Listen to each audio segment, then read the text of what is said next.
ബോബി ചെമ്മണ്ണൂരിന് ജയിലിൽ വഴിവിട്ട സഹായം എന്ന പരാതിയിൽ ജയിൽ DIG ഉൾപ്പെടെയുള്ളവർക്കെതിരെ case. Jail DIG, Kakkanad jail superintendent ഉൾപ്പെടെ 8 പേർക്കെതിരെയാണ് ഇൻഫോ പാർക്ക് പോലീസ് കേസെടുത്തിരിക്കുന്നത്. ഉമേഷ് വാർത്തയുടെ കൂടുതൽ വിവരങ്ങളുമായി ചേരുന്നുണ്ട്. ബോബി ചെമ്മണ്ണൂർ എത്ര ദിവസമാണ് ജയിലിൽ കഴിഞ്ഞത്? 5 ദിവസം. അത്രയുണ്ടായിട്ടില്ലെന്ന് തോന്നുന്നു.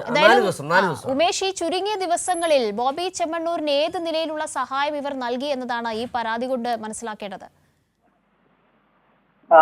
സാഹചര്യത്തിൽ എറണാകുളം ജില്ലാ ജയിലിൽ, അതായത് കാക്കനാടുള്ള ജില്ലാ ജയിലിൽ ബോബി ചെമ്മണ്ണൂർ എത്തുന്ന സമയത്ത് ബോബി ചെമ്മണ്ണൂരിനെ സന്ദർശിക്കാനായി മറ്റ് 4 പേർക്കൊപ്പം മധ്യമേഖല DIG അജയ്കുമാർ ഇവിടെ എത്തി എന്നുള്ളതാണ്.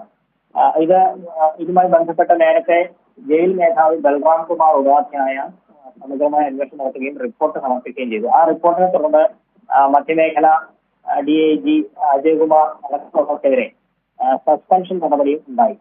ആ സസ്പെൻഷനിലായ മധ്യമേഖല DIG അജയ്കുമാറും ഒപ്പം jail superintendent Raju Abraham, Kakkanad jail superintendent Raju Abraham, ഇതുകൂടാതെ മറ്റ്6 പേർ, അങ്ങനെയാണ് പറയുന്നത്. അങ്ങനെ ആകെ 8 പേർക്കെതിരെയാണ് ഇൻഫോ പാർക്ക് പോലീസ് ഇപ്പോൾ കേസെടുത്തിരിക്കുന്നത്. ബോബി ചെമ്മണ്ണൂരിന് ജയിലിൽ വഴിവിട്ട സഹായം നൽകി എന്നുള്ളതാണ് ഇതിൽ പറയുന്നത്. ഇവിടെ ജയിൽ DIG എത്തുന്ന സമയത്ത് ജയിൽ DIGക്കൊപ്പം ആരൊക്കെ ഉണ്ടായിരുന്നു തുടങ്ങിയ കാര്യങ്ങളൊന്നും രജിസ്റ്ററിൽ രേഖപ്പെടുത്തിയിരുന്നില്ല. ഇതുകൂടാതെ ബോബി ചെമ്മണ്ണൂരിന് ഫോൺ ചെയ്യുന്നതിനായി പണം നൽകി എന്നുള്ള ഒരു വിവരം കൂടിയുണ്ട്. അതെല്ലാം നേരത്തെ ജയിൽ മേധാവി നടത്തിയ അന്വേഷണത്തിൽ കണ്ടെത്തിയതാണ്.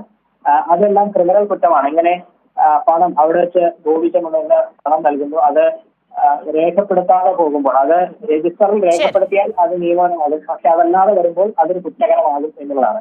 ആ പരാതിയുടെ അടിസ്ഥാനത്തിലാണ് ഇപ്പോൾ ഇവർക്കെതിരെ കേസെടുത്തിരിക്കുന്നത്. ഇതുമായി ശരി, K. ഉമേഷാണ് കൊച്ചിയിൽ നിന്നും പ്രധാനപ്പെട്ട ഈ വാർത്തയുടെ വിവരങ്ങൾ കൂടി നൽകിയത്.